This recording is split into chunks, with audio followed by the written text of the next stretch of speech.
Bringing a few bits over. Got a van coming later, after work. Is that your dinner jacket? It's a designer suit, if you please. Gonna have to sell it though on eBay along with all my other stuff. I can hardly come down for my dinner at Eileen's, can I? Wearing my Giovanni Domani suit. Are you moving back in?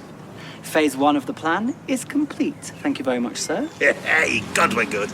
In fact, when Eileen's dishing up tea, I might say, hey, guess who I bumped into? Gentleman George. She's coming. See you later, Sean. See ya. Hello, Eileen. The talk of the street. Talk of the street. The talk of the street. Talk of the street. The talk of the street. Talk of the street. The talk of the street. Talk of the street.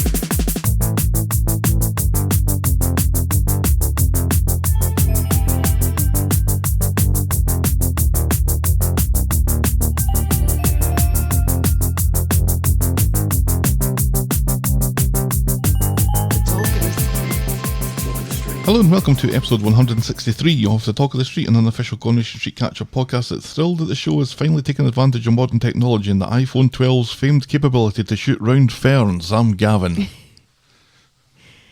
And you got what I need. But you say he's just a friend.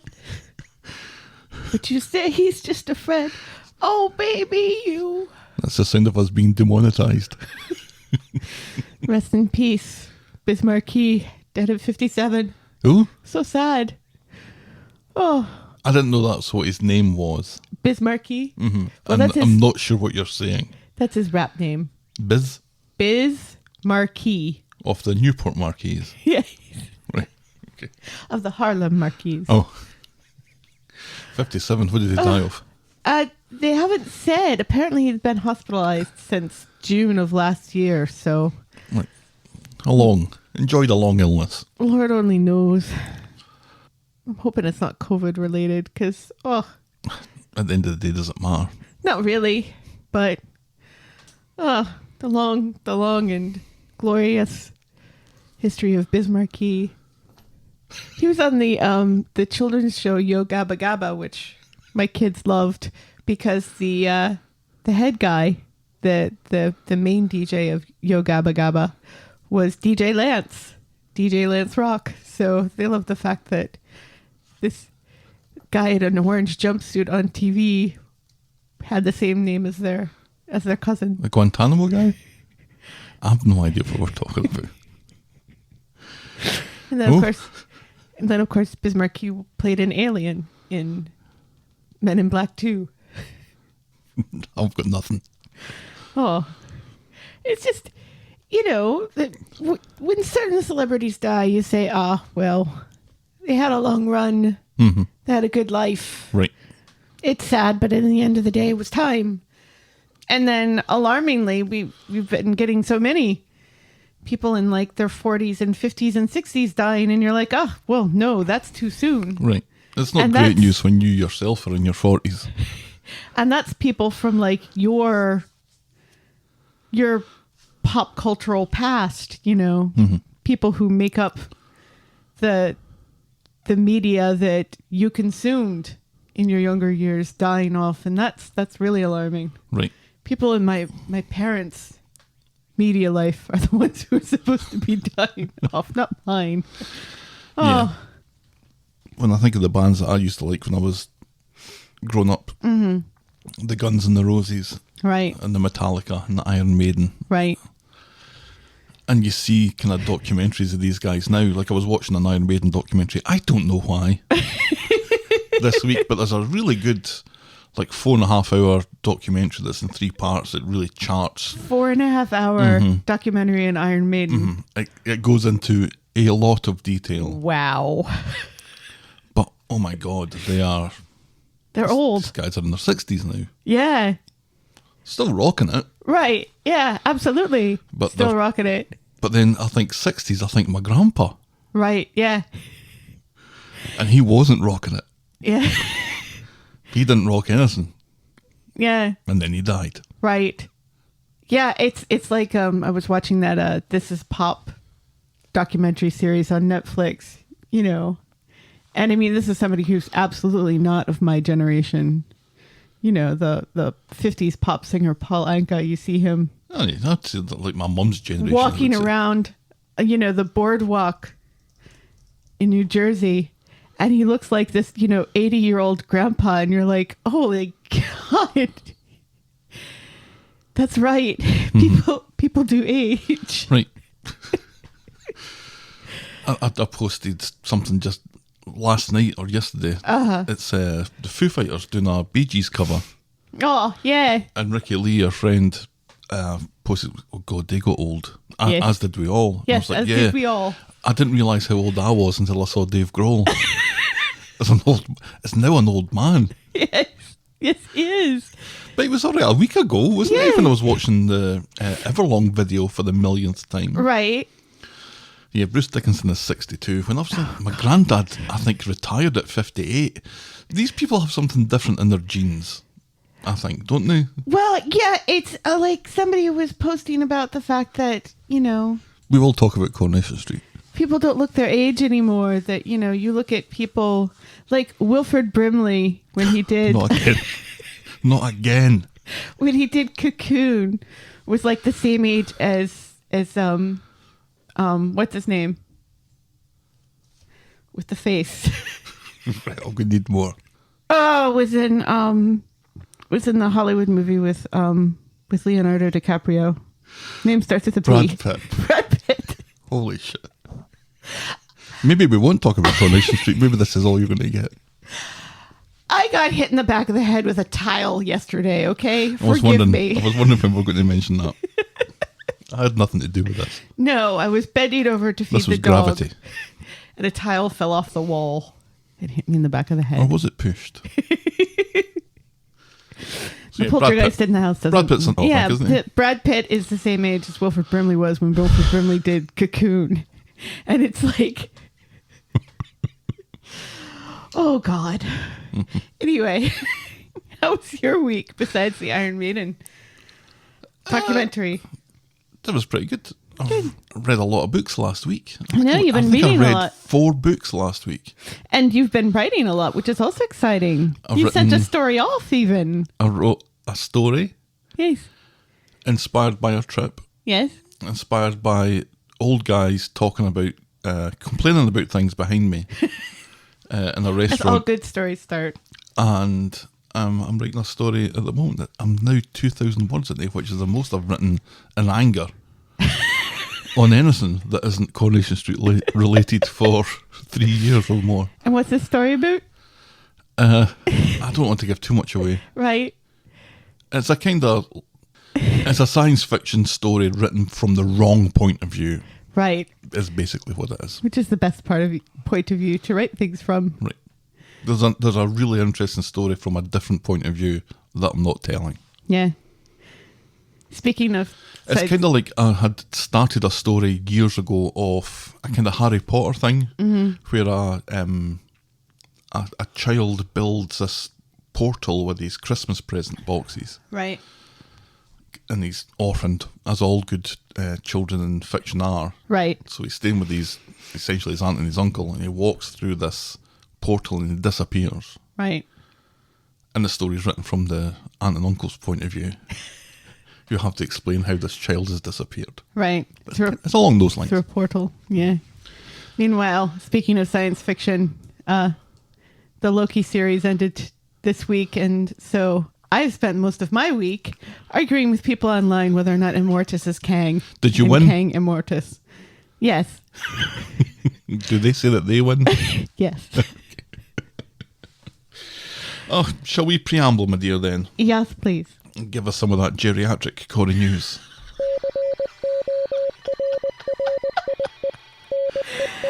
Oh my God. And I don't know what's in it. You really don't. But it's hilarious that you say that. Because we start off Corey News by going, ooh, Nigel Havers. Yay! Oh, he's dead. No. He was an Iron Maiden.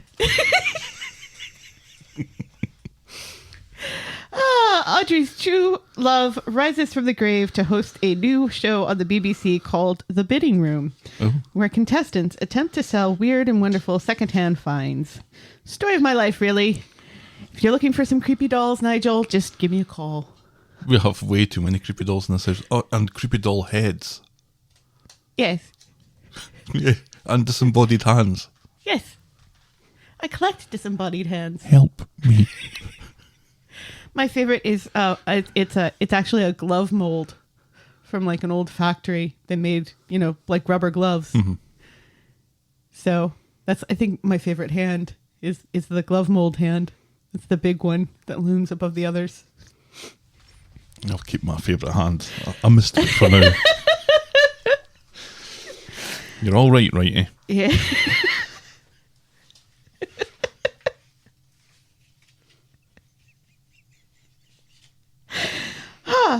COVID cases are on the rise thanks to the Delta variant, and The hilarious Delta variant.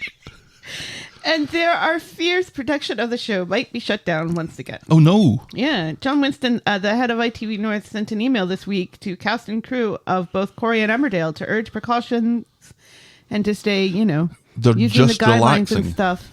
Right. Stating that there was an alarming number of cases of COVID on both shows. So, it's quite alarming considering the Queen visited last week. Right. Oh God, yeah.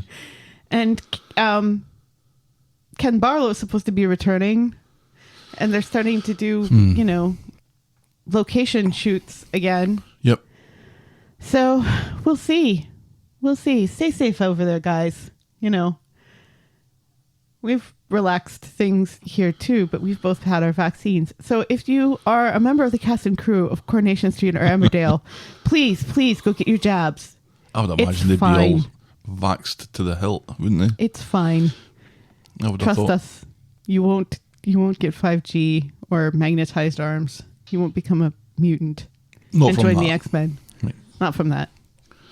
Finally, in the midst of all these concerns, it seems that some members of the cast have finally got a little R&R. It's Daniel Brocklebank, Gareth Pierce, Julia Golding, Tony Maudsley, and Sue Cleaver recently took a little camping trip together. I saw that. Yeah. We're posting shirtless pictures of one another, Well, Daniel Brocklebank was posting shirtless pictures of his very manly chest. sell. We all know I'm not his type. But, Right. yeah, it looked delightful. It was funny because it was kind of like a Eileen's family breakaway plus Right. Julia. Right. They showed yes, very much so. Yeah, it was delightful. One wonders what Jane Danson has to do to get a vacation, though. Ugh, seriously, give that poor woman a vacation. We know a lovely hotel in Pigeon Forge we can recommend. And that's Corey News. That is Corrie News. Now we will podcast for coffee.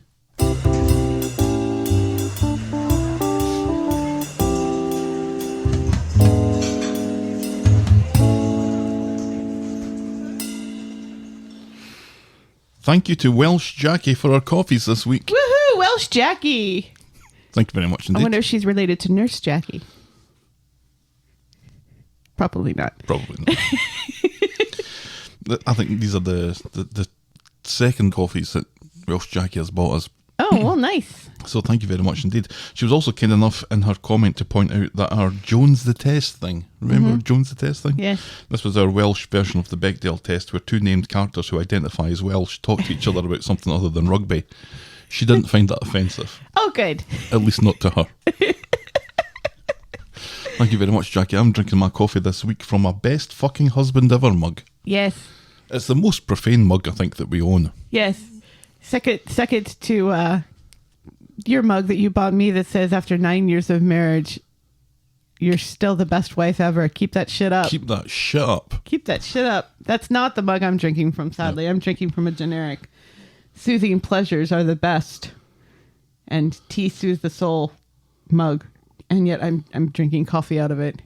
We're running short on mugs because mugs are the only things we use in the summertime. Right, when the kids are away, we don't eat. Yeah, we really don't. So thank you again, Jackie. And if you want to buy us next week's coffee, you can go to ko-fi.com. That's ko-fi.com/the talk of the street. You can buy us a coffee. We will be very appreciative, Yes, we will. as I think we've just proved. Yes, we do love our coffee. And now, this.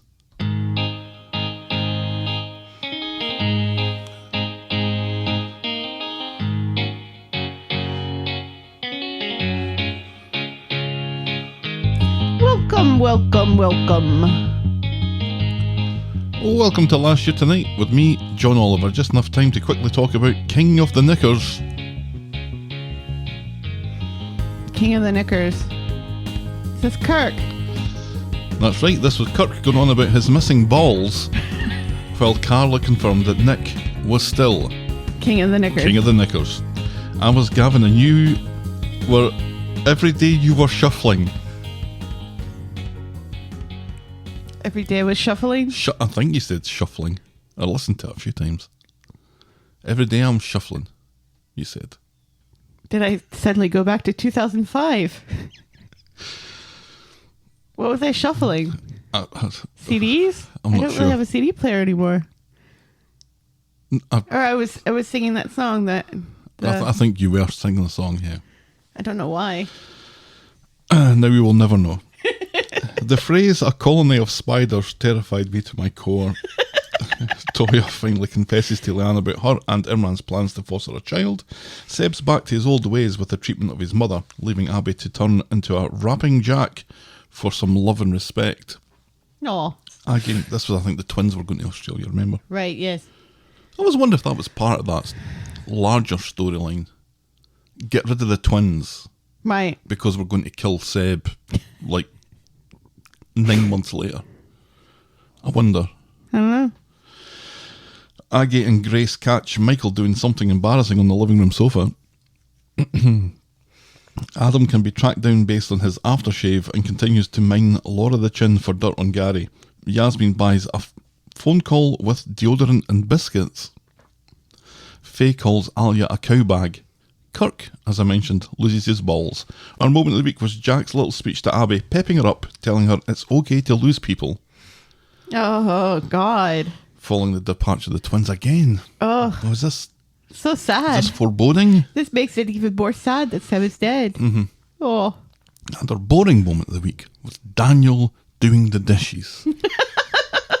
That sounds about right. And that was Coronation Street and the Talk of the Street this time last year. Now, there will be a hard debate jingle at some point, because last week it gave you a little fright.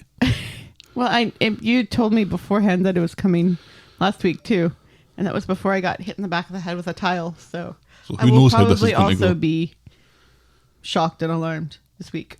Shall we dive in, my dear? Y'all's please. Our first storyline this morning is a daisy between two roses, because Daisy's in that again this week. On Monday, Ryan wakes up in Daisy's bed as she comes in with tea, and she's wearing his shirt from last week. Meanwhile, Alya is at home, worried and leaving messages on his phone left and right. Yes, which remember is down the back of the couch. Yep. Daisy claims not to know how he ended up in her bed. She reckons he was too drunk to fuck, but reckons that they must have had a smooch. Just a laugh then, says Ryan hopefully, and he decides that nothing happened. He finds his phone down the back of the couch, grabs his things and leaves. Mm-hmm. And he gets home as Yasmin is trying to reassure Alya. He claims he was out of it last night, and Alya understandably is unconvinced and wants to know where he was. And who he was with. Who he was with. He tries to downplay with a Ibiza clock, saying that, oh, well, it's only like 10 o'clock in the morning. If we were in Ibiza, we'd just be going out or something. And Alya's quizzically going, That doesn't we're matter. not in Ibiza. He also name drops San Jose. San Antonio. San Antonio, Mm-hmm. which is in Texas. And also in Ibiza. It is in Ibiza. When that doesn't work, he says that he hooked up with a mate. What was his mate? DJ Zortan or something. DJ Let's Rock. Oh, Yo Gabba Gabba fame. Just as we were getting over that. He got mullered and ended up kipping at his place. Alya's still upset, but wants him all to herself tonight to make up for it. Yeah. Later in the pub, Daisy claims that Ryan was the one who was getting a bit handsy, but she didn't mind. Ryan confesses to lying to Alya and asks Daisy not to drop him in it. Let's keep shit professional and forget about last night, and Daisy promises to do so. Mm-hmm. Alya comes into the Rovers and chats to Ryan about their special evening that they've got planned for tonight. Daisy pipes up that they have a DJ meeting tonight that he needs to attend. Alya pulls rank. Like it or lump it, Ryan's with me tonight, and Daisy does not react well to this. Who do you think you're talking to, she says. Excuse me? Excuse me? Oh, how Daisy has got through... How long has she been in the show now? About a year? Yeah. Nobody's punched her. Or booted her in the pie. None of that's happened. No. How? Coronavirus. Nobody can touch each other. So, Otherwise, somebody would have booted her in the eye or the pie hole or wherever you were talking about with that colorful euphemism. she storms through the back with Ryan on her heels. Daisy sees Alya hanging around the door and deliberately starts talking about last night, and even though they can't remember, he ended up in her bed. And Alya storms in saying, "What the actual? Yes. Is this the tramp that you crashed on?" And Daisy seems to be a little bit, "Who you calling a tramp?" And Alya's like, "I'm calling you a fucking tramp." She reveals that Daisy told her she didn't know where Ryan was last night, and then she's done. She calls him a liar and leaves, and Ryan runs after her as Daisy smiles. Yes. Outside, Jenny sees Alya and Ryan and reckons that Daisy's hand is behind all this. Right. Then Ryan gets back to the house. "Apart from all the lies that I told you, I didn't lie to you, babe." Right. Yeah. He actually said that. He actually did say that. Ryan is the new Donald Trump, apparently. Apart from all those lies, he's been telling the truth. Right.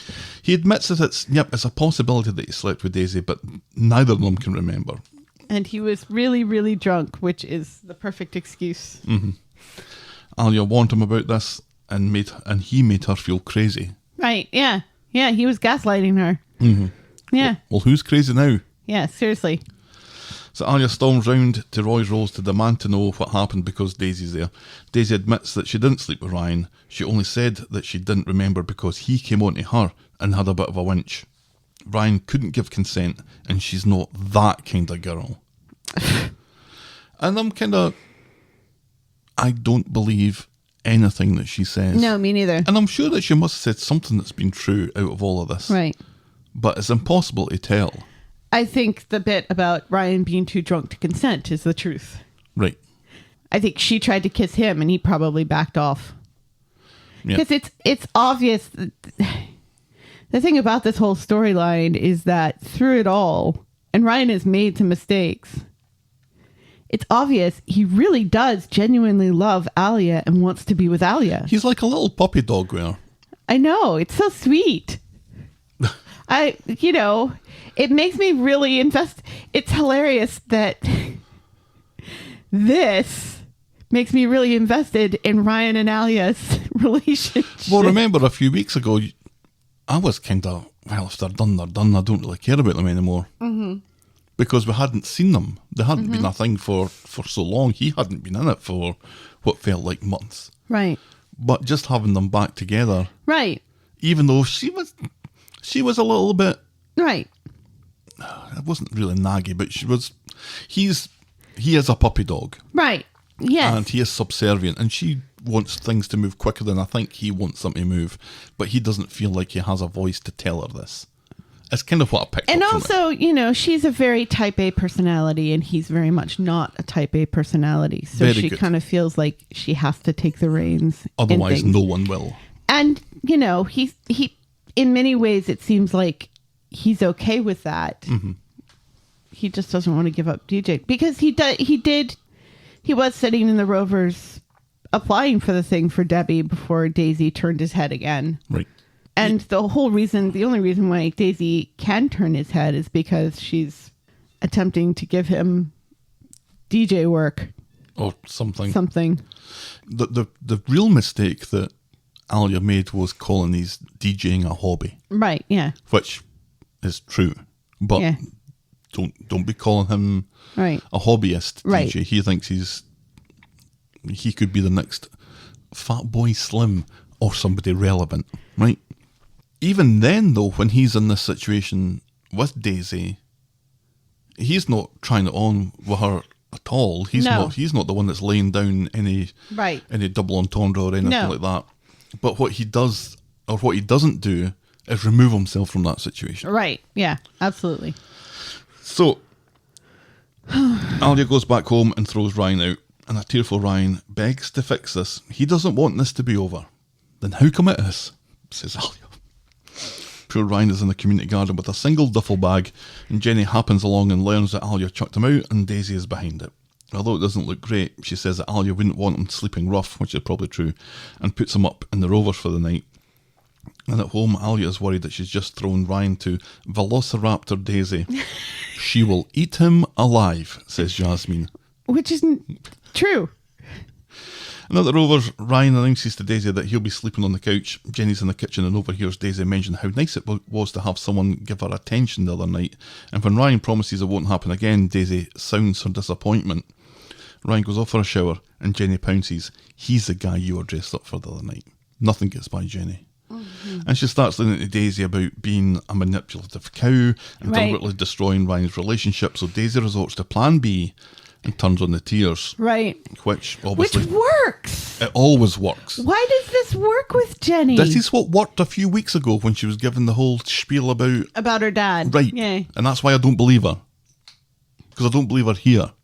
Right. Well, here she's just like, how could you believe that of me? And she's not really giving a good argument. Maybe I should leave if you think I am the person that I really am. But all of this softens Jenny up, and then she has to leave to attend to the Undertaker from another storyline in the main bar. Right. Then on Wednesday, outside the Rovers, Ryan makes another plea to Alya, but she's none too impressed that he stayed there overnight. But it's none of her business now, because he's single, so whatever, babes. And at the Rovers, Ryan is moping. Daisy thinks that Alya should be the one coming over to apologise to him for blowing everything out of proportion. Mm-hmm. But when Ryan gets a text from Alya wanting him over, he jumps at it, thinking that this is a chance for reconciliation. So he goes round with flowers, but Alya actually just wants the rest of his shit gone. He begs her to take him back, but she's been betrayed.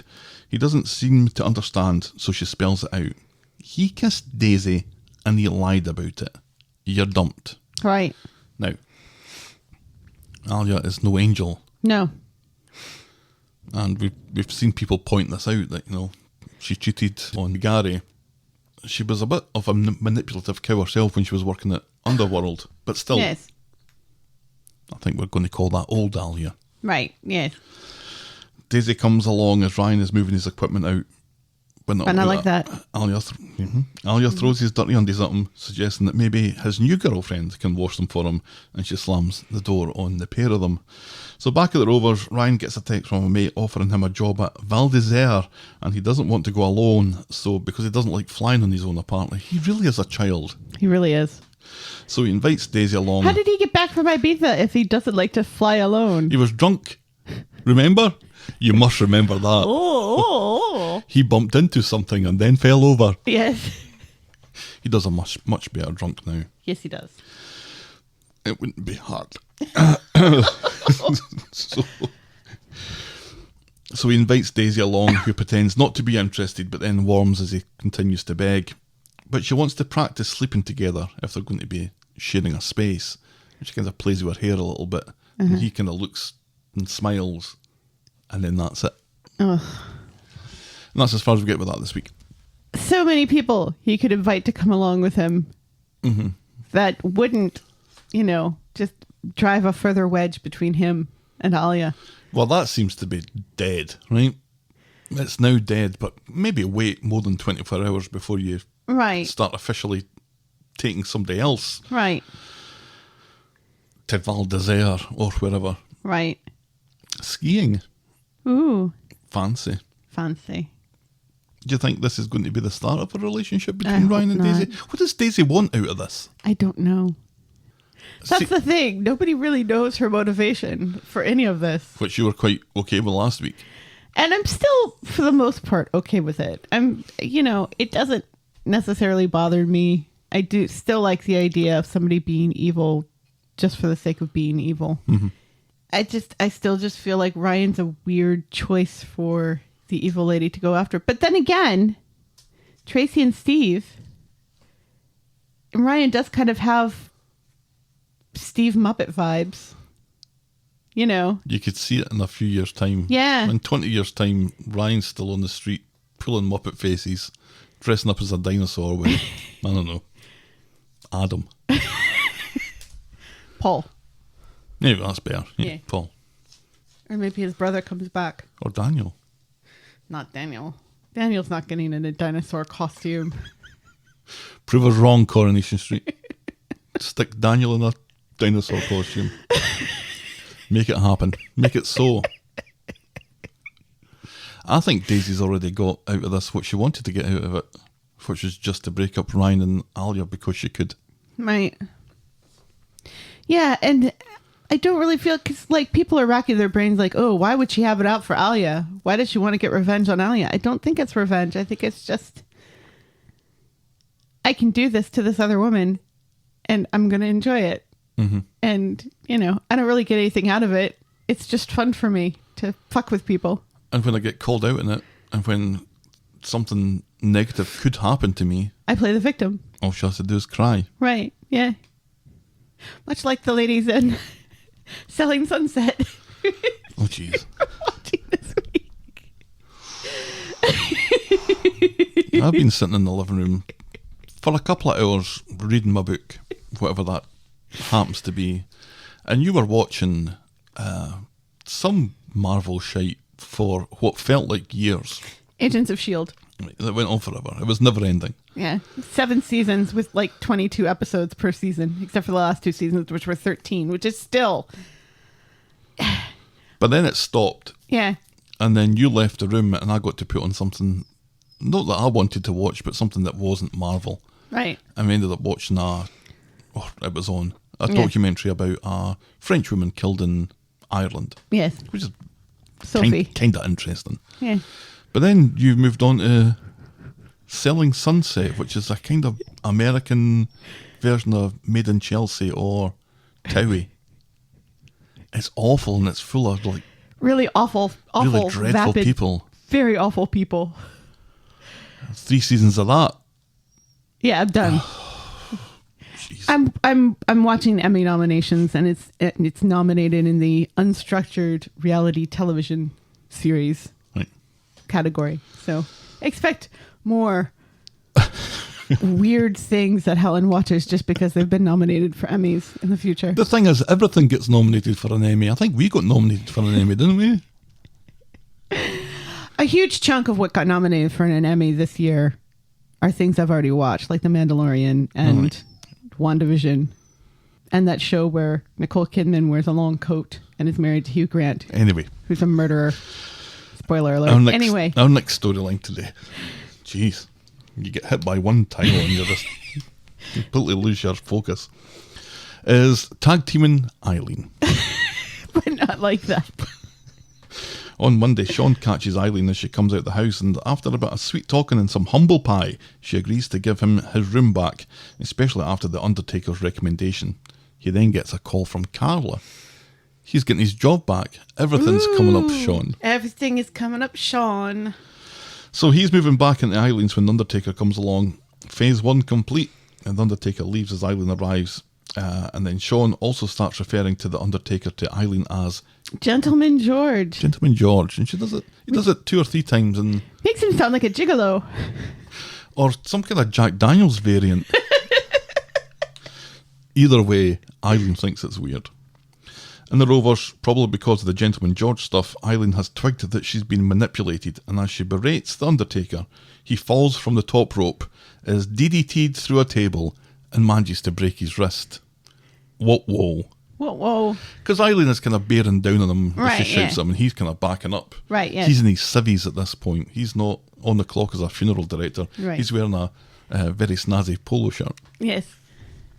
as he falls over a table, And breaks his breaks wrist. his wrist. So on Wednesday, Eileen drops in to see if the Undertaker needs a hand. What with his broken wrist in that?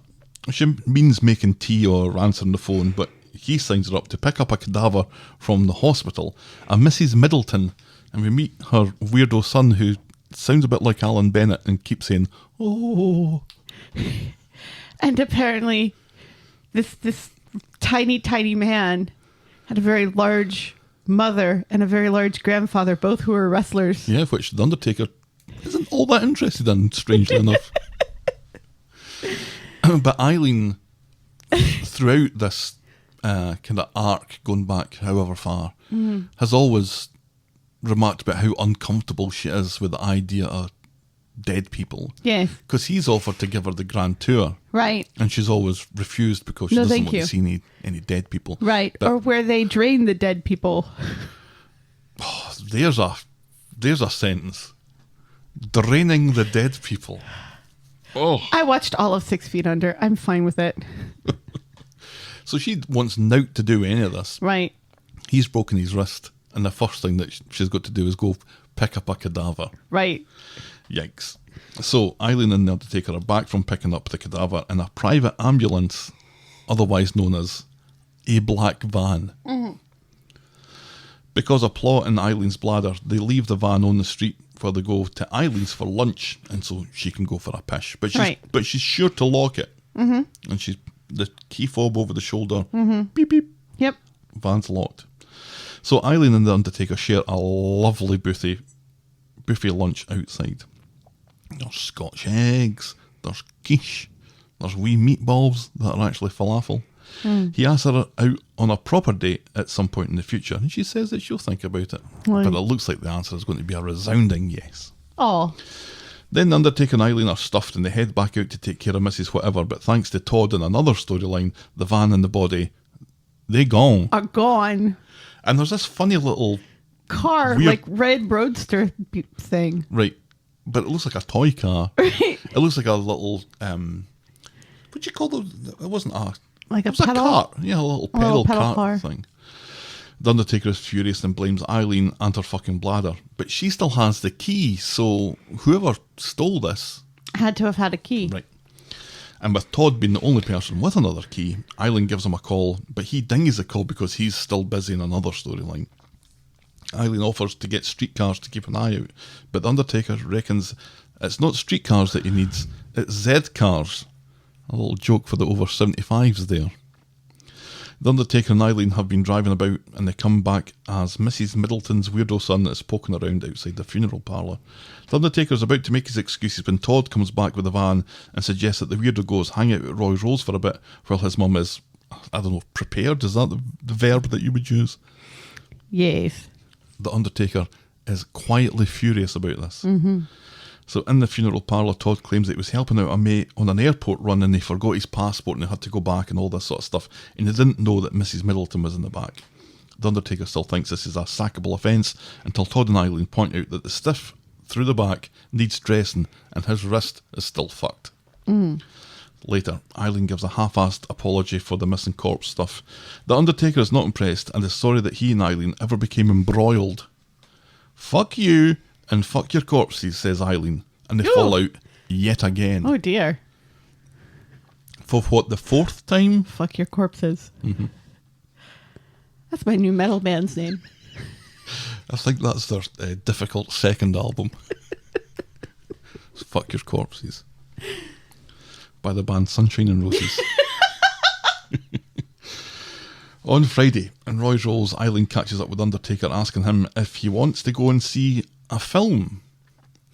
What film then, says Undertaker, waiting for the punchline. The Invasion of the Body Snatchers. Wah wah. He doesn't want to see it, and he doesn't see the funny side, and they end up bickering again. And when she leaves, Sean points out that this is Eileen's way of apologising. She's got to make a stupid joke first. Right, yes. But if you stick with it, Right. yes. eventually she will apologise. She's and got her everything will own be fine. song and dance. You have to follow. Right. The Undertaker goes round to see Eileen, but gets Mary, who explains why his choice of a bouquet of hortensia sends the message that he's frigid. Or that she's frigid. Right. She offers to help him make a better impression once she finds out that his intentions are of a kind of apologetic and romantic nature. Yes. So Mary has enticed Eileen home through the gunnel. Right. Where There's the- an emergency leak somewhere in the house. Right. It's not Welsh, though. Where the Undertaker has set up a romantic table for two in the backyard. This is the second al fresco meal that those two have shared in the backyard this week. Yeah. And he's holding what's supposed to be an olive branch, but it's actually something else because they couldn't find an olive branch. So later on, the two of them are thinking up pun names for crematoriums. This was funny. Like creme de la creme, Creme de la creme. and not creme brulee. No. They apologise for their quickness to argue this week and to fall out, and the Undertaker looks like he's about to ask her out, but ends up asking her back to work to help him out. Mm-hmm. And Eileen looks a little bit disappointed, but then agrees. Right. And that's as far as we get with that this week. Mm-hmm. Why are we torturing... both of these poor people. Right.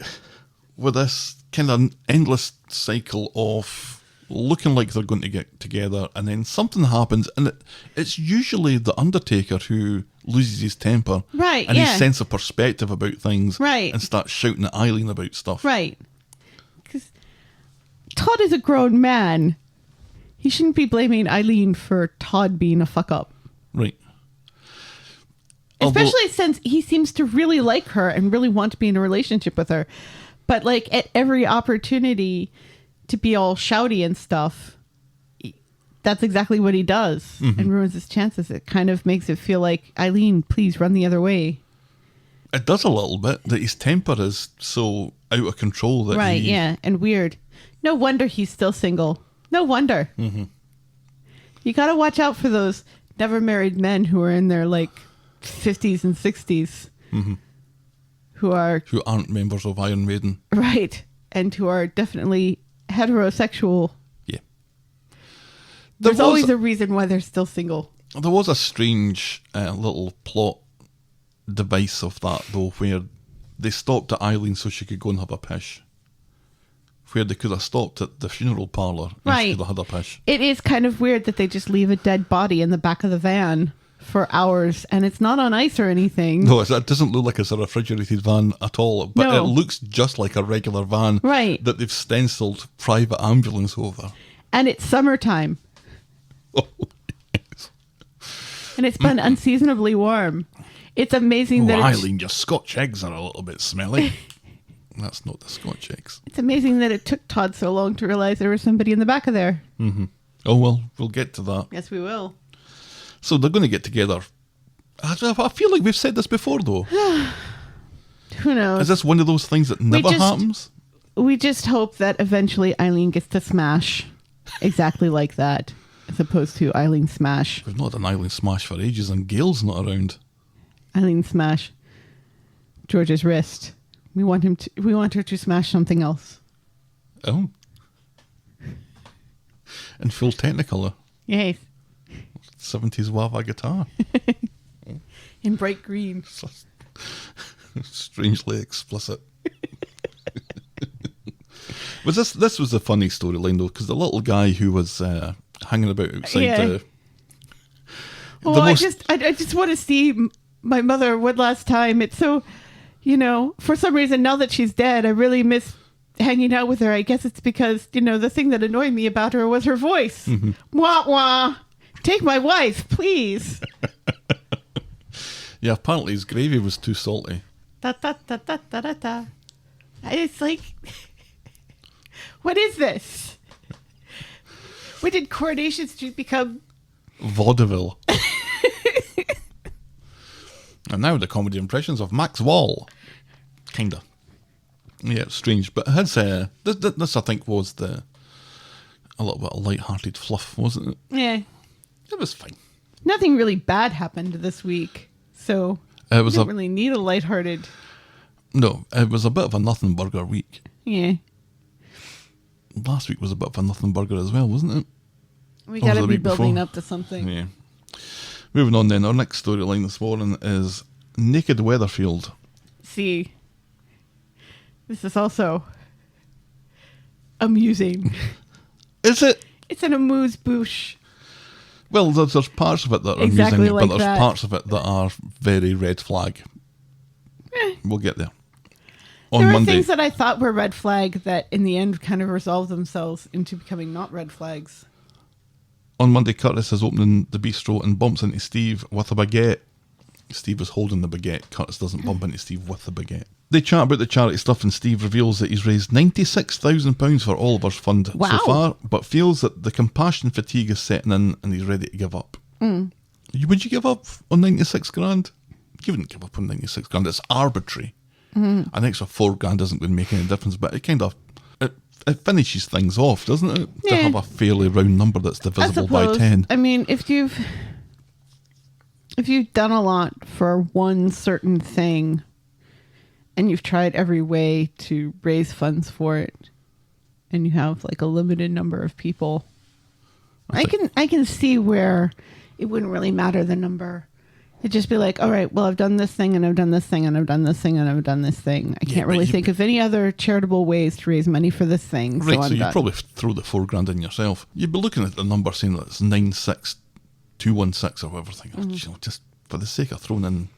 Steve wouldn't, though. Yeah, maybe not. Because Tracy would be mad. Anyway, he invites Curtis and Emma to dinner at Speed Dial later. And later, Curtis has naked men on his mind as he's chatting with Emma. He thinks that a local mail nuddy calendar will raise the $4,000 needed to push Steve's total over 100,000, and Emma thinks that this is a lovely idea and not a red flag.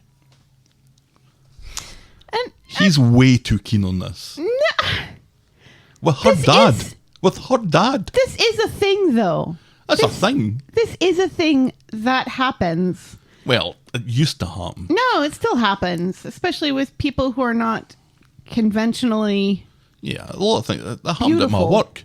It happened at my work after the You got full in the Monty. nude. I wasn't participating in it. Sadly, my cock was too big. But it wasn't. And I will cut that out. You will not cut that out.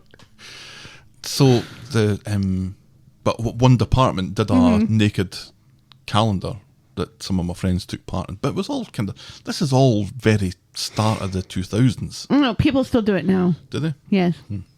Maybe not now during the pandemic, but I mean that this is still very much a popular thing because it does raise money, and it also raises news. You know, a lot of Local newspapers do love this storyline. right. Definitely, Yes. right. Local newspapers love a storyline where somebody does something unconventional to raise money for something else. And a little bit saucy. Right. Yeah.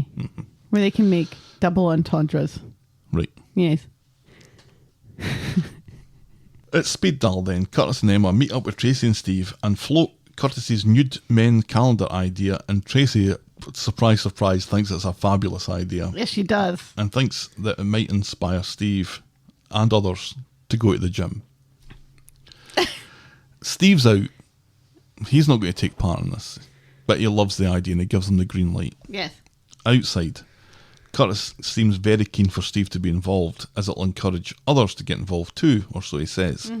Emma will see Which what makes she sense can because do, it's Steve's. even though this is now definitely weird as fuck.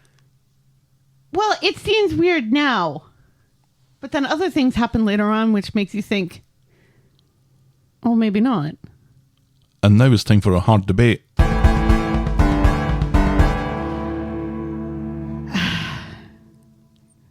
I posed the question on Twitter. What is Curtis's deal? Does he have the hots for Steve? Is he a naked calendar con man? This is fine, or something else? I'm stuck between this is fine and something else because he doesn't have the hots for Steve. Because initially that's what I was thinking, but then something else is going to happen that we haven't talked about yet, which makes you think, oh no. So the hard debate was asked at this point. Okay. So at this point, Uh-huh. I'm thinking that he can't be a con man because we've already had the double glammy stuff. Right. That's still leaving a foul taste in our mouths, right? Right. He can't have the hots for Steve because, as you've pointed out many times, there's too many homosexual men in this show as it is. Thank you. So to have another one, Not that there's anything wrong with that. well, that's not how you said it. Well, it's just it feels like there's a ratio missing of lesbians. There Right, should be Curtis is an definitely even not a amount. lesbian. He might be. Which kind of pushed me towards either this is fine, but for whatever reason we're making this out to be weird, or there's something else going on. And you were thinking that maybe he was trans, or somebody floated the idea that maybe he's trans. Right. But I don't know if that's because there's just all the trans stuff going on in classic Corey at the moment. Right. Yes. But there hasn't been A trans, a trans character in Coronation Street since that, so maybe that is. But it doesn't look. But who does look? So anyway, our Twitter poll did think that there was something going on, because something else won out at 51.8%. So over half of the people who responded think that there was something going on with Curtis. Right. Hots for Steve and Naked Calendar Con Man both got 14.5%, with This Is Fine getting 19.3%. So they seem to be kind of in the same camp as us, but more leaning towards there's something going on here. Right. But, I mean, we all just assume there's something going on because this is a soap opera Oh, more sure. than anything, right? See, the thing that I thought And that was poor going Emma on... can't have a happy life. No. So the thing that I thought was going on is that he is futuristic Todd that's come back from the past in a Terminator style. On Wednesday, Emma rushes into Steve. No, she doesn't. Emma runs into Steve and Roy's roles. The naked calendar thing is definitely set to be a thing. She tries to talk him into joining, thinking that it's going to encourage others, but he thinks folk will want more of the young team, so he declines. Curtis seems determined, again, to get Steve involved. So he entices Steve to the bistro and tells him that Dev is penciled in for December, and this predictably puts Steve's nose out of joint, giving Christmas to Dev. And so what's his name? Steve. And so Curtis, who barely knows Steve or Dev, succeeds in getting Steve to sign up to all the nakedness. Right, yeah, so that he can be Mr. December. Because apparently he makes he looks good in a Well, Santa hat. Apart from that, which I'm sure he does, can you imagine that face underneath the Santa hat? Sure, it works. But it gives it a It's sense of going to have to closure be a really long beard. that he's closing off the calendar. Yes. That makes sense, right? He either Yes. opens it or he closes it. Right. Meanwhile, Emma and Curtis are working on Dev. But not like that. He's still burned about stripping off for Tara Mandal, so he passes. Once again, by suggesting one-upmanship and flattery, they're able to convince Dev to take part. They do this with all of the men. It's hilarious. It's the same thing. Except for... Tim. No. They have to do it to Tim, too. Because they say to Tim, that Kev said that he knew he was going to, be a chicken about this. Interestingly, the only person who really doesn't need to be talked into it is James, who seems to be the only one of the young guard. Oh, no, wait. They're getting Adam and Imran, too, aren't they? We're getting way ahead of ourselves here. Please. No. So this is a funny thing that I think... You did. I think this was funny, right? Yes, it was. When this was floated, I posted my pick. Or the talk of the street pick. Right. Not necessarily my pick. Yes. Of January Imran, February Imran, March Imran, April Imran, May Imran, June Imran, July Imran, August Imran, September Imran, October Adam, November Imran, and December Imran. And Charlie DeMello, would you believe, liked that tweet. Right. And then people assumed that it was me what tweeted that. Right. You'd think. Fair enough. Only I would take Adam out. It would just be a run. Now Curtis and Emma are working on Tim, and it seems to be that little Tyrone is Tim's trigger to get involved when they point out that Ty predicted that Tim would bottle it, even though Ty did no such thing. Tim, I think this is now the second time... Oh, it was Tim who... Yeah, it was Ty who said he would bottle it. Who he refers to as little Tyrone. On Friday, Brian is hiding from Emma and Amy because he thinks that they want him to get his cock out for this calendar thing. And it also seems that all this talk of geriatric Bobby is making Emma regret taking things slow with Curtis. Meanwhile, Curtis is trying to sign James up for the Bobby bonanza. James pretends to be a bit of a prima donna with his demands and you'll have to speak to my agent and I'll need a rider, but eventually he comes clean because as well as being a creepy fucker, Curtis is also humourless. Right. With James agreeing, Curtis notices that he has 13 models instead of 12 and he rushes off to sort it. Okay, so who does he have? Steve, Dev, Chesney. Don't say it like that. Adam and Imran. Tim. Did I say Tim already? I think so. Dev. We've said Dev. Tyrone? Tyrone, yep. Kev, have we said Kev? I think we said Kev, but maybe. Maybe some for a Where third does he time. have 13? How many? Are there 13 men on the street? If they got James, did they get Michael too? Ed? I think Ed would be fine. Ronnie. Oh, yeah. Ronnie's a gatefold. See, Ronnie would be my October. amidst all the Imrans. Because Ronnie is a very handsome man. Mm-hmm. Yes. I'm just sitting here being the whitest man in the world, but sure. Well, see, that's why I would take Adam out, because Not making it any better. I get enough Scottish Bobby. I don't need any more. I know what that looks like. Checked that box. So anyway. Gav is as red as his shirt now. I really am. And I'm wearing a red shirt. So Curtis notices it has 13 models instead of 12 and he rushes off to sort it, and Emma, who wants her whole, will have to wait. At Chesney's, he finds a note suggesting that Gemma is very keen for him to be in this calendar.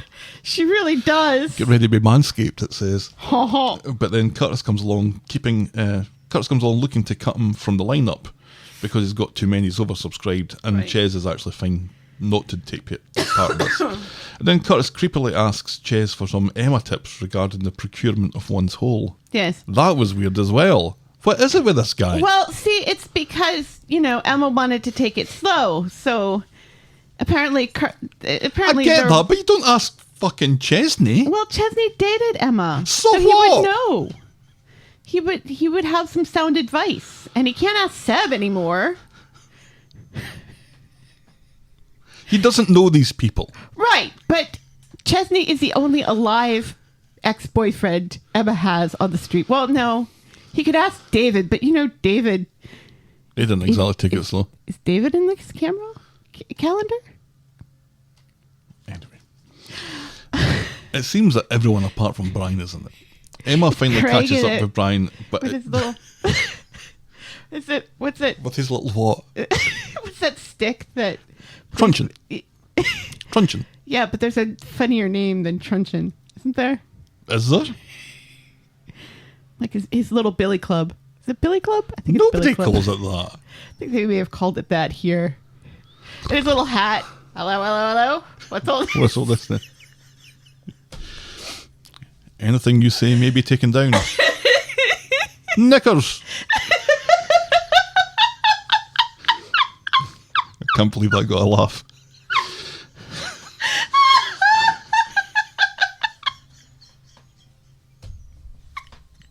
I've broken Helen. I think it's the use of the word knickers Sure. instead of pants. Oh, yes, or it's no mistake. Underpants. Underpants would have been better. Knickers just work so well. I think that's the funny part. Yeah, we know what we're doing. Ah.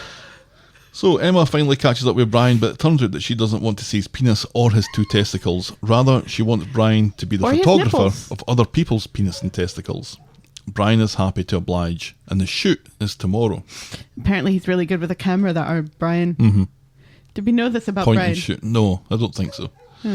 Gemma is furious when she turns up to shout at Curtis for cutting Ches, and Emma, who turns up with a little pink fluffy pen, suggests that they have 1 month with 2 people in it. Right. Which is supremely intelligent from Emma.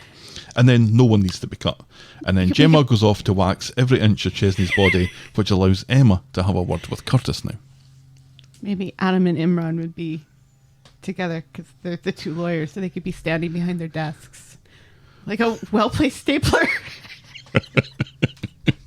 A well-placed squeaking stapler. They just have the one stapler though, so they'd have to be really close together. They'd have to be practically touching. I'm painting a picture here. No, I'm not sure I want to continue. I'm sure a number of our listeners would prefer you to continue. Why is Gemma so keen to wax Chesney, though? A bit of hair is good. I enjoy a bit of chest hair. You'll have to bring this up with these fictional characters. I'm afraid I can't help you.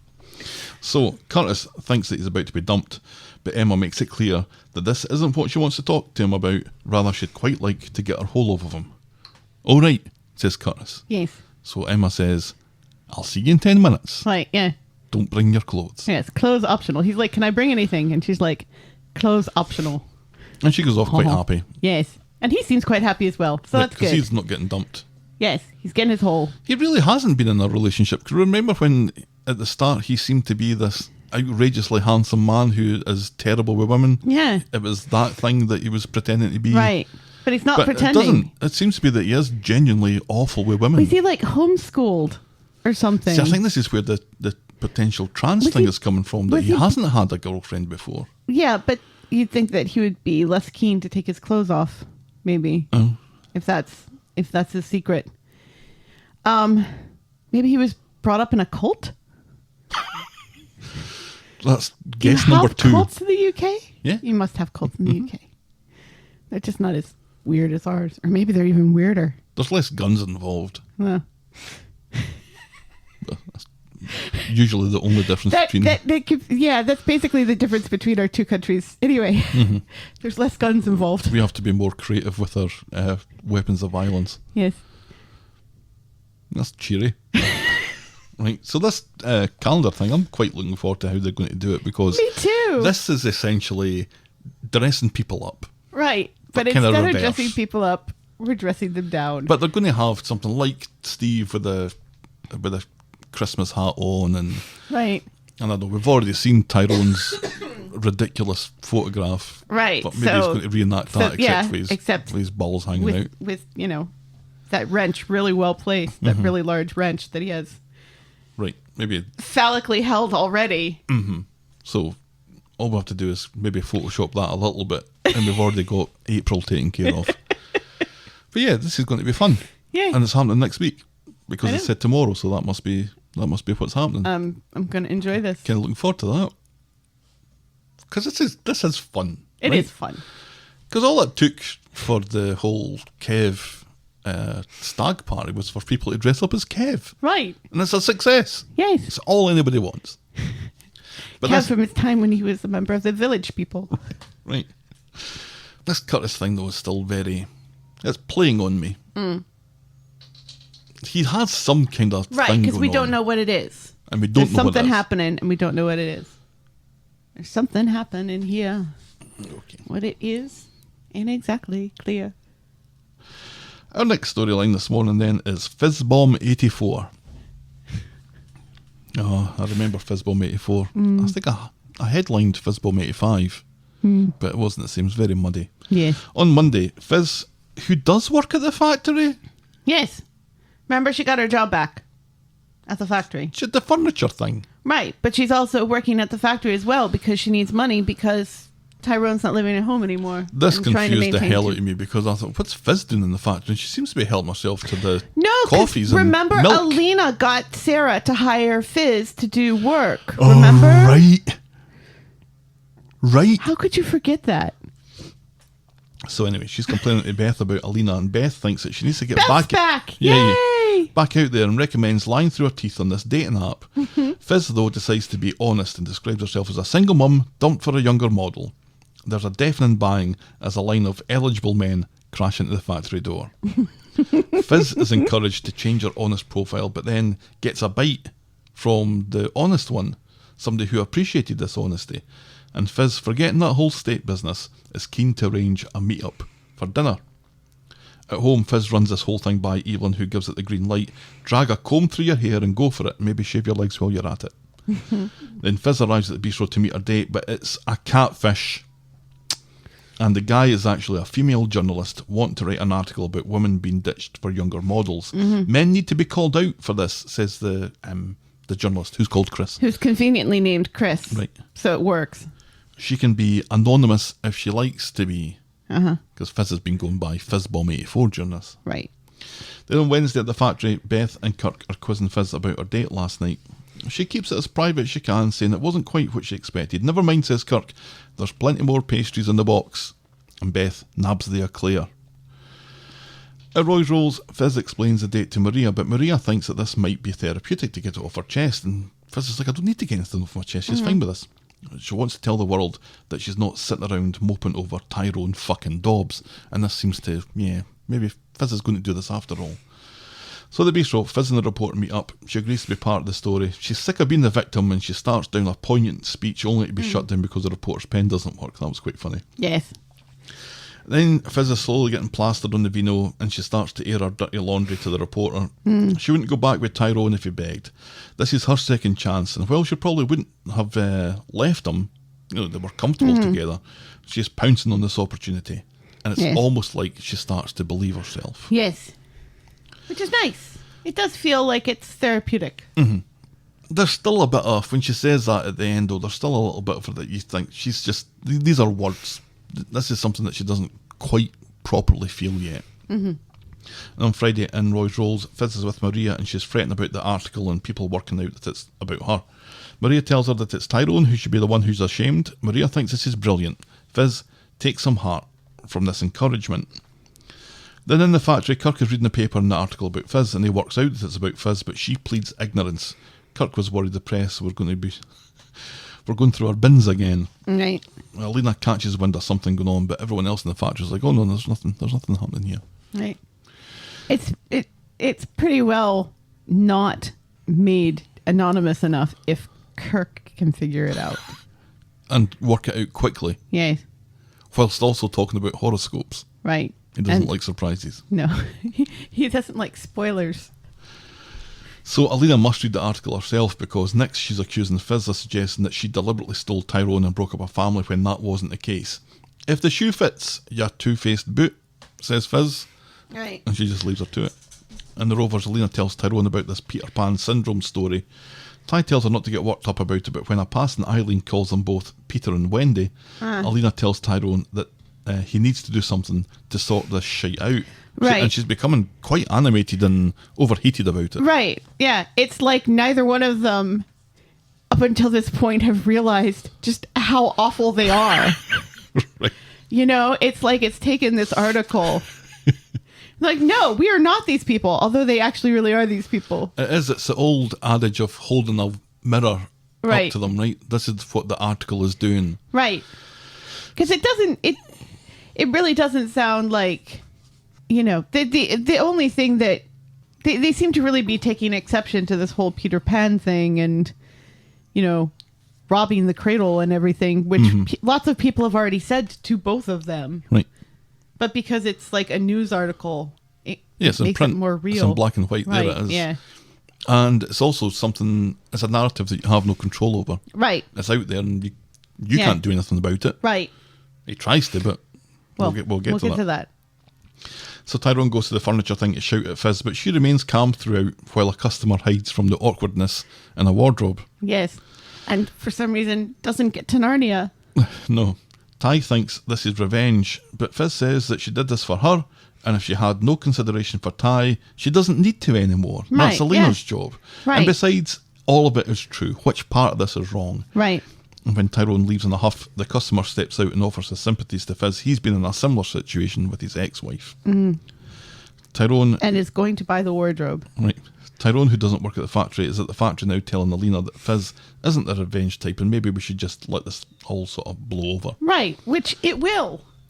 But Alina wants the record set straight. Right. And set straight now. She's like, people are looking at me and giving me funny looks. And it's like, Sweetheart, they've been doing that for weeks. You just now realize that? It's not the article. Girlfriend? Seriously. This shit's been happening for weeks now. Right. Yeah. And it didn't take an article for people to be laughing behind their hands. Burn! So time. I don't know why. That you did that was a burn. Was it? Yeah. Okay. Served. So Tyrone meets up with Daniel and the Rovers. You got to wonder how the kind of genesis of that meeting, that Tyrone phones Daniel and says, "Who are you? It's not the only weird pairing we get this week. And why do you want to meet in the Rovers? And could my voice go up any higher?"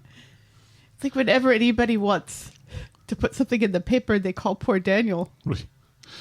So Tyrone reveals that he wants Daniel to write a response piece from his point of view to the whole Peter Pan thing. Daniel Rightly. thinks this is an awful idea. Yes. And He says, says, you guys might not see this from your perspective, but the two of you... Really you're- are the bad guys. You're not the good guys of this story. no. And it's best not to make a big deal out of it. Right. Thanks for nothing, says Tyrone. So Fiz is locking up the furniture thing when the bloke from earlier comes back, and despite the two of them just getting out of kind of nasty ending relationships, he asks her out for a drink. Fiz closes the door to lock up the furniture thing, with a little smile on her face. Yes, she and does. It's clear that she's going to agree to this. Yes, she is. And this is lovely. It's nice. And I don't know if it's just something that's happened this week or if we've been leading up to it, but there's been like a marked change in how Fiz appears on the show. Yes. I mean, she's dressed smarter. Right. She's looking far more confident. Yes, she doesn't look as harried. Her response to confrontations with Tyrone and Alina Yeah. are very much she's in control, but she's measured and she's not Right. shouting. She's not being a harpy anymore. And they've done this Fiz. Yeah. I can totally buy into. Right? Absolutely. This is where I was like before. I wasn't sure, you know, if there was a bad side to this or it was a kind of everyone sucks here situation. After this, I'm totally Team Fiz. Yeah, I have to say. absolutely. Absolutely. I mean, I was always Team Fizz, but, you know, it's just, Daniel's right. And I don't say that very often. You know, they are not the heroes of this story. And the fact that both of them, Alina especially, seems to think that they are and that this is completely unfair. Nobody likes to. This could be about anything, though. Nobody wants to hear that you're not the hero of your own story. Right. But the fact that people have been kind of saying this to her all along, well, you took a married man. That's not cool. Or not a married man, but may as Essentially, well. right?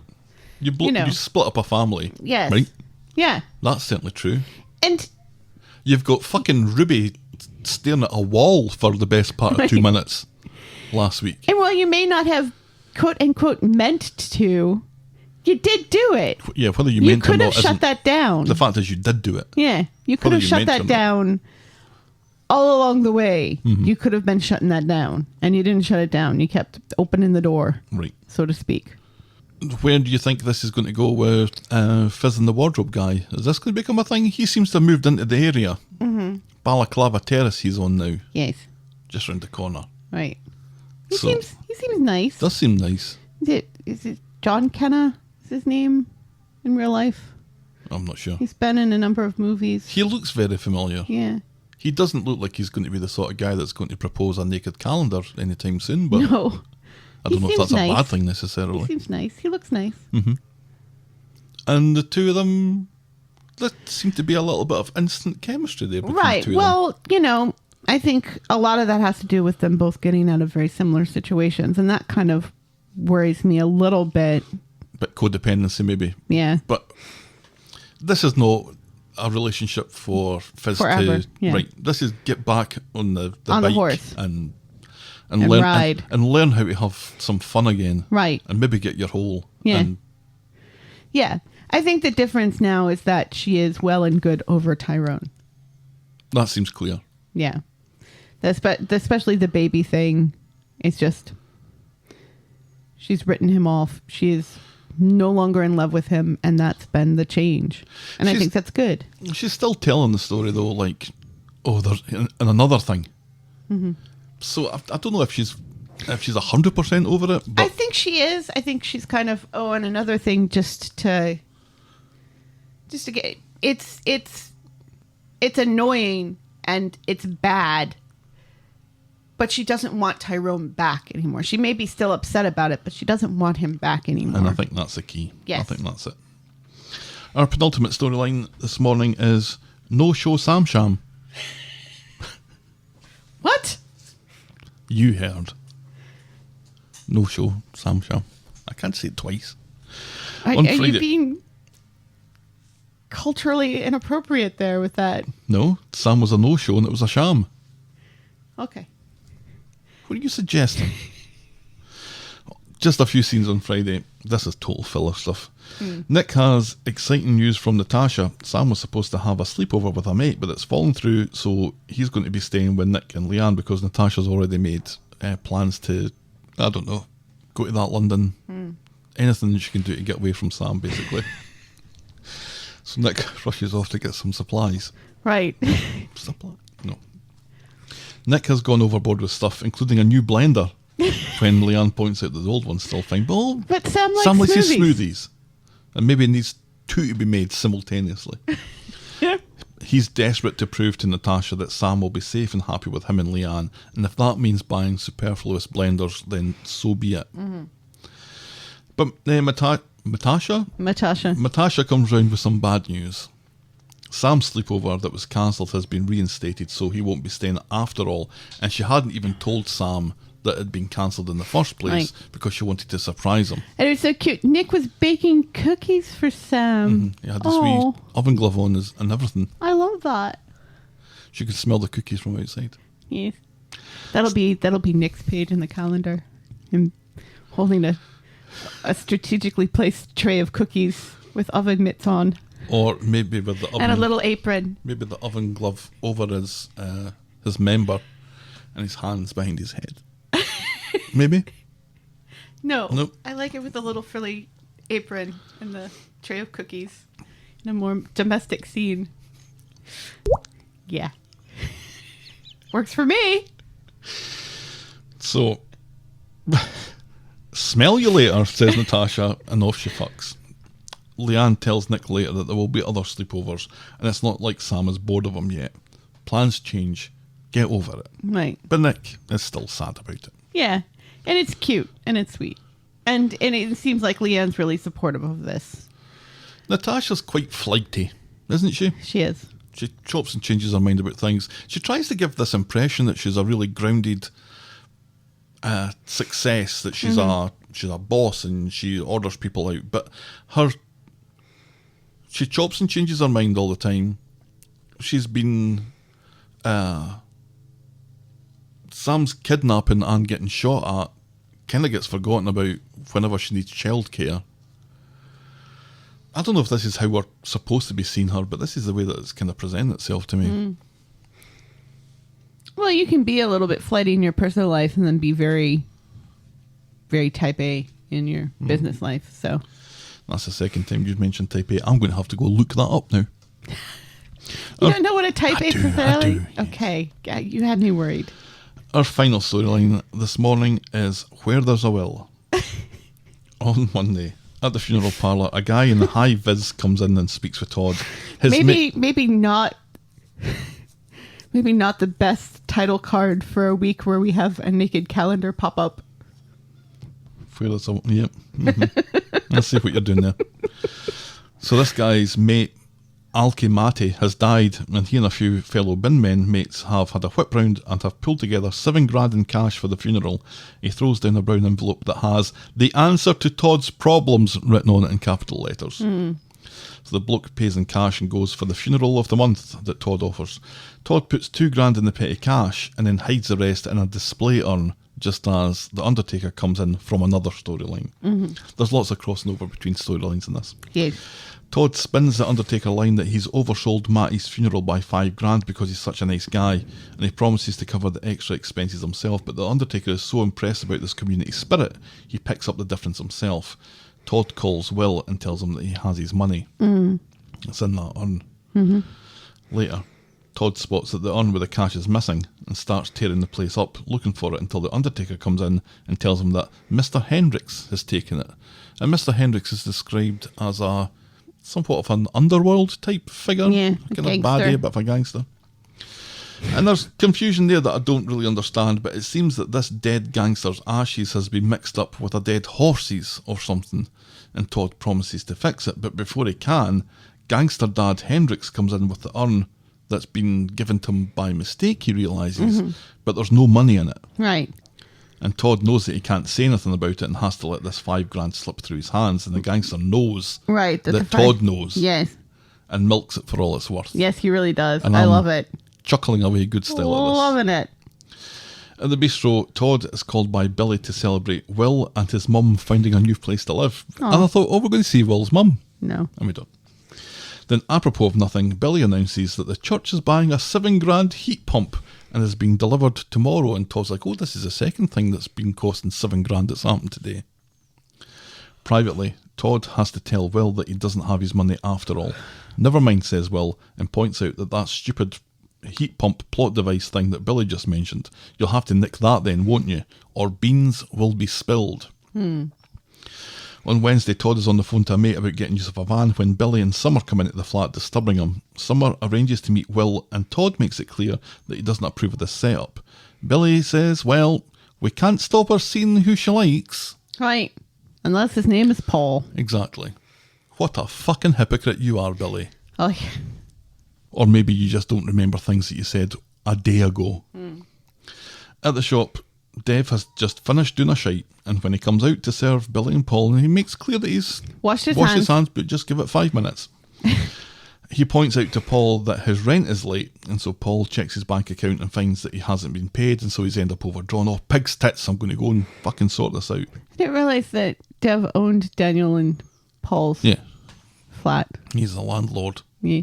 We only are asked to remember that when it's convenient. Exactly. So, Ed's on the phone to his supplier because the heat pump thing has been delivered to his yard by mistake and not to the Archdeacon's parsonage. Right. Handy. Paul comes over and quizzes Ed about his wages, and Ed is rather blasé about it because Paul is just casual labour and you'll get paid when I get paid. So Paul is like, fuck you, call me when you've sorted that out, and he downs tools. Then Will, who doesn't work at the funeral parlour, shows up at the funeral parlour for his money. Todd ropes Will into helping him nick the heat pump thing, and Will wants another $500 for it if he's going to be involved in the actual theft of it. And so they shake, weirdly. Yeah. Will holds out his left hand and offers to shake, which Todd doesn't say, well, that's fucking weird, why are we shaking with our left hands? Offers his left hand with engagement ring, which Will, Then like a slides master off. magician, cleverly conceals Yeah. and nicks the ring off Todd's finger. Yes. Will and Sam are running the gangster unit in Weatherfield, aren't Right. they? They're the two bosses of the underworld. Will reports into Sam, clearly, right? So Todd is hanging around as Ed and Billy chat about the installation of this pump, which is set for today, and Billy notices that Todd's ring is missing. But not like that. And he quickly lies and says that it's getting resized with some poppers or something, I don't know. How do you know what a popper is? I'll tell you later. Well, people used to take it for other reasons. You kind of got high off of it, as well as it doing things to your sphincter. Todd nabs Will. See, this is educational. How do you know what it does to your sphincter? Well, you take it to get high, and then as a consequence, you're... Anyway, as Alya would just equalise against Livingston. Moan the Wasps. So Todd nabs Will and Nice rolls. deflect there. Right. Where's my fucking ring, you twat? No more games. And Will reveals, no more games, says Todd. Will has his ring on his necklace, Todd's ring. Call it insurance until I get my cash, says Will. I really like the cut of this kid's jib. Yes. He's completely outplaying Todd here, and Yes. it's wonderful. Todd actually shows what passes for emotion. This ring is the only thing that means anything to me, he's about to say, but doesn't. He manages to stop himself. And Todd tells Will of the change of plan, but he pulls out. Your plan's shite. But not like that. It's broad daylight on a busy street. I want none of it, says Will. Yeah. So Todd's mate with a van lets him down, so instead he steals... He's not wrong. It's Right, this is a stupid idea. It's weird not only that they're going to somehow steal this thing, This and enormous thing. this big enormous thing, Heavy thing. and sell it. Where are they finding a buyer for this? Well, First of all, there's always somebody who wants to buy an enormous, heavy, clumsy thing. eco-friendly heating pump, broad daylight, on a busy street. What? Nobody noticed this van. Nobody's going to notice this van pulling up to the I'm yard? not sure of what kind of time travelling is going on here, or any sort of dimension shifts or time warps, but there's something. And there's no on. CCTV right outside the yard. You'd think that the yard would have CCTV within it. I think it has done in the past. Yes. Anyway, Have we forgotten this? Did Gary take it with him? right. So Todd's mate with the van lets him down, so he steals the Undertaker's private ambulance that we've already described as a black van from another storyline. Ed is about to get working on shifting the heat pump when Todd prank calls him, offering a shitload of money on an emergency job on the other side of town. Todd doesn't even bother putting on an accent, just talks slightly deeper and sounds totally like Todd. With Ed gone, Todd turns up with wire cutters in his special slinking hat, but the yard is unlocked so he can just slink in without having to damage anything. But Ed, realising that he's left the place unlocked, comes back, forcing Todd to hide behind the enormous pump. Ed is suspicious for some reason, steps into the He hears yard, a noise. calling out to whoever's there, but Todd keeps stum and keeps hidden until Ed drives away. Todd loads the pump into the back of the van on his own, And somehow, alongside the late Mrs. Middleton. right? How did both of those things fit in the back of the? Did he take her out, put the heating pump in, and then put her on top of it? In broad daylight on a busy street. Sure. None of this makes any sense. It's so dumb. Ed comes back and unloads on Michael about the fake job and wasting his time, and now, wouldn't you fucking know it, somebody's broken into his yard and nicked that stupid pump thing. Meanwhile, Paul has necked 5 tins of beer on the Red Wreck. What a weird number of beer to buy. 5 tins of beer, please. Maybe it was a 6-pack and he just hasn't gotten to the 6th one yet. And he didn't have it on him. Maybe he gave it to somebody. Or 'cause maybe it he's was nice. a 4-pack and he took another. That's weird. Who knows? It's like buying 13 beers. Who would buy 13 beers? You'd buy a Somebody 12-pack. Somebody with 12 friends. So he's chatting about this to David, who is more into shortbread tins these days, and the two of them go to the Rovers for a pint on David due to Paul's 5 beer money worries. Then PC Tinker's at the yard taking Ed's statement. He drops Paul in it, Ed that is, thinking that this could be revenge for the payroll thing, but no, surely Paul wouldn't do a thing like that to me. Yeah. Why even mention it if you know surely Right. Paul couldn't have possibly done this? Right. With the pump nicked and stored, Will wants his money, but Todd needs to unload it, and Will's threats aren't having the same effect now that Todd thinks Will has the hots for Summer. Tell if you want, but she'll hate you, says Todd, and he tells Will to be patient. Then PC Tinker comes into Rovers looking for Paul. David calls him Tinks. I've told you not to call me that when I'm on duty. David continues to wind Craig up, calling him Sherlock and Basil the Further Great Mouse evidence Detective. that Craig is secretly a homosexual. Craig says that this detective thing wasn't for him, so I think that's dead now.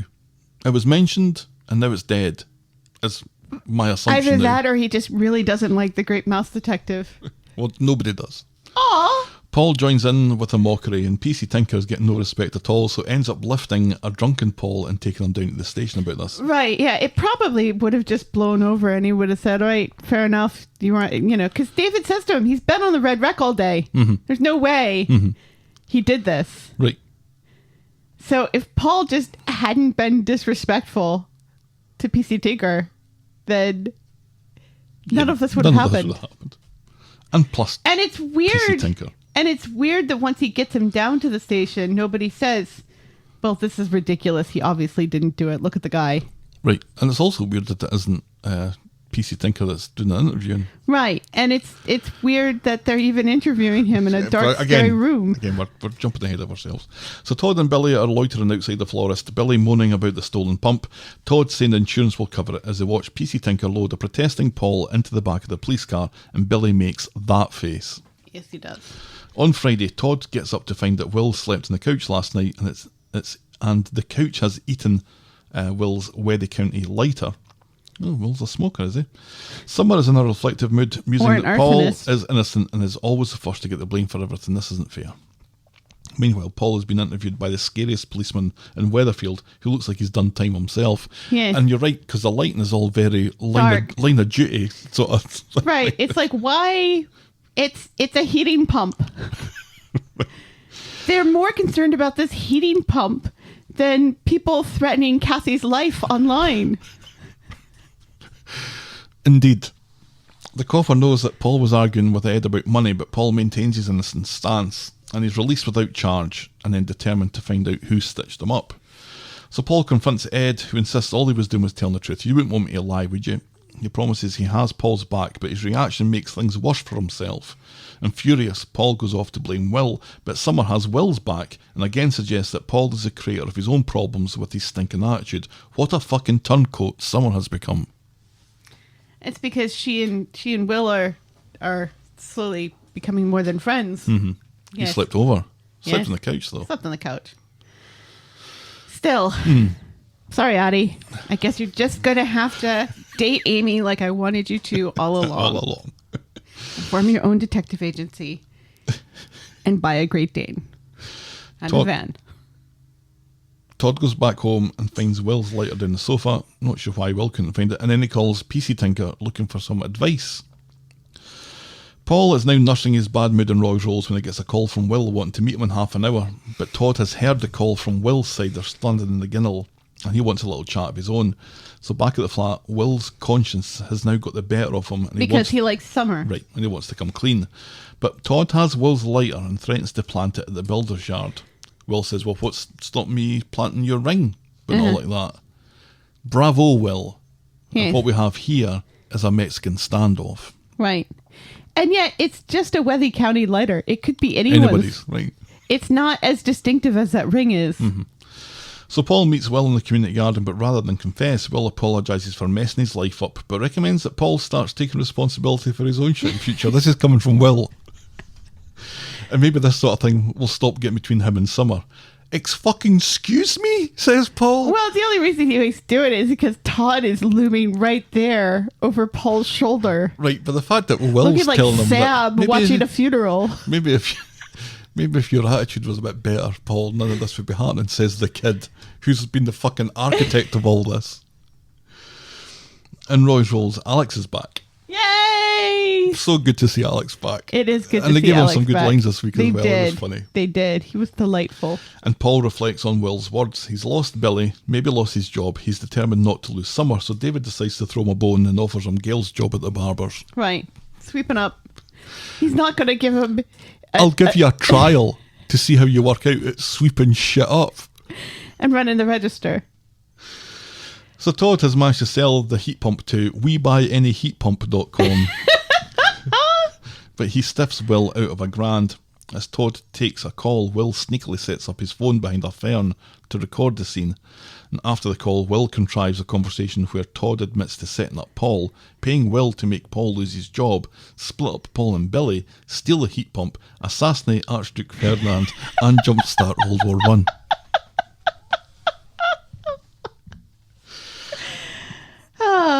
So Billy comes home in a bad mood after talking with the bishop, who's pissed off about the heat pump stuff. It seems that they're already behind schedule and way over costs. Budget, yeah. But Todd has some good news though. He saved up some cash and is treating the three of them for a £1,000 holiday of a lifetime. A long weekend in Blackpool. with Nicola Thorpe. Right, who is... The face. This is amazing, says Billy. Meanwhile, Will has a dastardly smile as he sits in the community garden looking at the footage his phone has captured. And Summer insists that her room be far, far away from theirs. Yep. As Mercy Tart asks, what has she heard? What hasn't she heard? And that's how we end this week's episode. Can we please just get this over with? I thought we were finally going to get this over with this week. I thought Will was going to be FaceTime living it. Yeah. And you know how whenever anybody FaceTime lives anything on the street, everyone seems to get a notification of it and everybody watches it. Right. I thought that was going to happen. Right. But he's just recorded it. Right. So he still has plans in to use this rather than his... And it you know, initially you think, oh, well, he's going to do that. He's doing this so he can do the right thing and turn Todd in so that he can feel okay about his relationship with Summer. And maybe he is, but it looks like he's doing it for his own personal gain. Right. Well, either way, it's his own personal gain. The only reason why he's grown a conscience is because he's grown affection for Summer. But he's been paid. Yeah, he's been paid. He's gotten his money, except for like $1,000. He's $1,000 short. Right, which is what's paying for the... Right. Which, I'm sorry, a holiday of a lifetime for £1,000 for 3 people with in 2 Blackpool? rooms, and it isn't in Blackpool. It's just I looked up Blackpool, and you can get cheaper. But I saw at least 2 or 3 hotels where for 2 rooms for 3 nights you'd be £1,000. Yeah. Because Summer wants her own room. Let's not forget that. And she deserves it. And needs it. Let's be honest. She deserves it. So yeah, you're not going far for £1,000. No. But he's been paid. He has this. He's played an absolute blinder here. I'm really impressed. I'm glad that they brought him back because it was bugging us for however long. But they brought him back. But they brought him back smarter than he was when he left. He sees his own personal gain in this. He knows how to operate and he knows how how to play Todd at his own game. And that's what Todd's been lacking, is someone who Right. is prepared to play the game like he plays it. Because Right. Paul's been like too much of a nice guy about it. And Or- too emotional. And too emotional and too ready to jump to violence. Whereas all that just plays into Todd's hands and gets Billy's sympathies and Summer's sympathies now. Right. I really don't see a way back for Paul and Billy. No, and nor No. would we want that to happen to poor Paul. And that's good. Yeah. But where does Todd go after all this comes out? Because this is surely coming out now. You don't have a video, then not use it. Right, It's yeah. Chekhov's. Of course, Video, we said that. right. We said that about that chip as well. Chip. The SIM card. Or the SIM card that Yeah. Tim's dad put down the gutter. Remember that one? Yeah. We thought that'll come We've back because gotten- that still transmits, but nobody remembers that. Chekhov is just really getting lots of royalty checks from Coronation Street, isn't he? But he's not. Chekhov is sitting in his grave, rubbing his temples, thinking, "Why do you people not get this? If you introduce this, you have to use it. What do I have to Imagining do?" Anton Chekhov sitting in his grave, rubbing his temples Has to watch his Coronation Street on BritBox. in his grave. Leaves it till a Friday night, though. Right.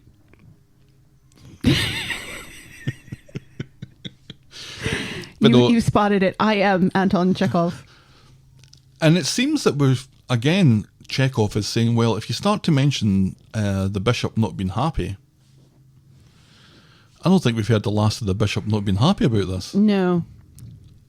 Could the bishop finally be coming to the conclusion, like we Maybe- all have, that he's made a terrible mistake Right. promoting Billy in the first place? Right.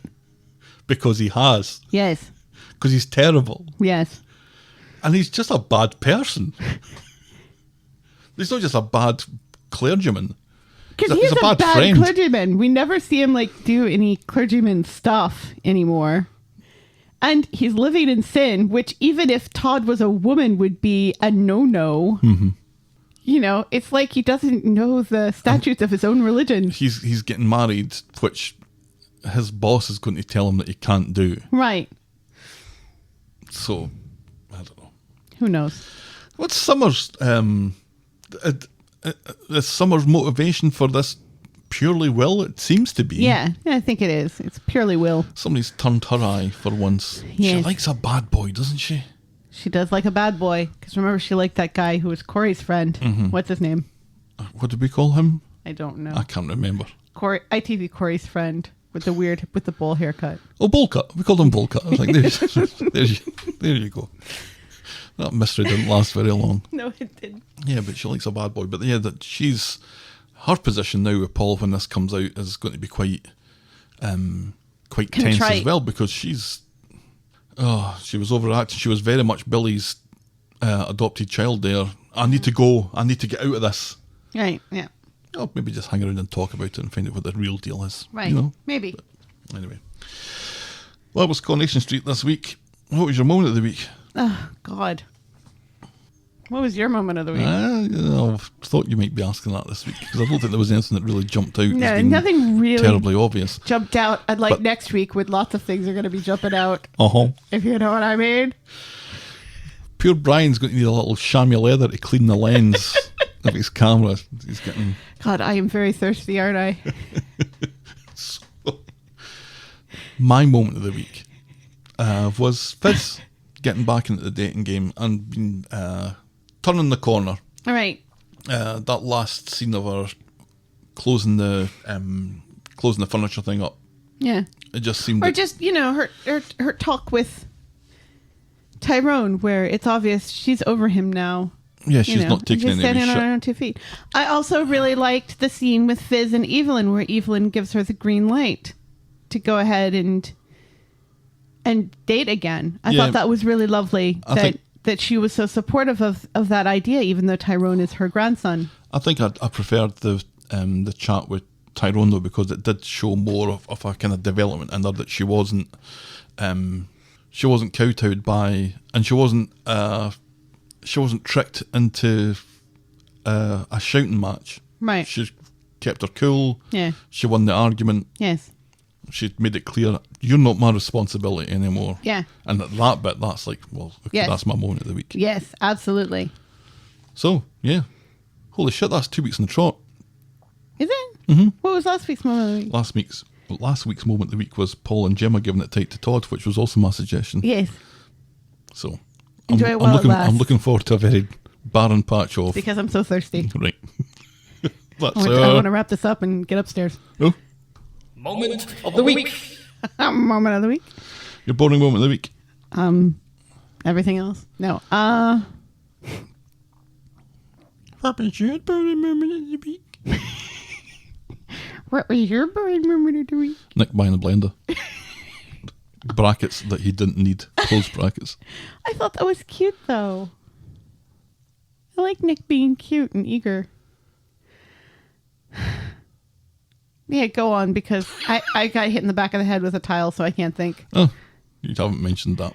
That's our Boring moment of the week. A boring moment of the week. okie dokie. If you've been hit by a tile on the back of the head, please drop us a line if you still maintain your motor skills. We're the talk of the street at gmail.com, and we're at Corey Podcast on Twitter, Facebook and Instagram. You can shout me and Helen a coffee by heading to ko-fi.com. That's ko-fi.com/the talk of the street. Please. Check out the clicky section of voggle.co.uk for links to our merch store and YouTube channel.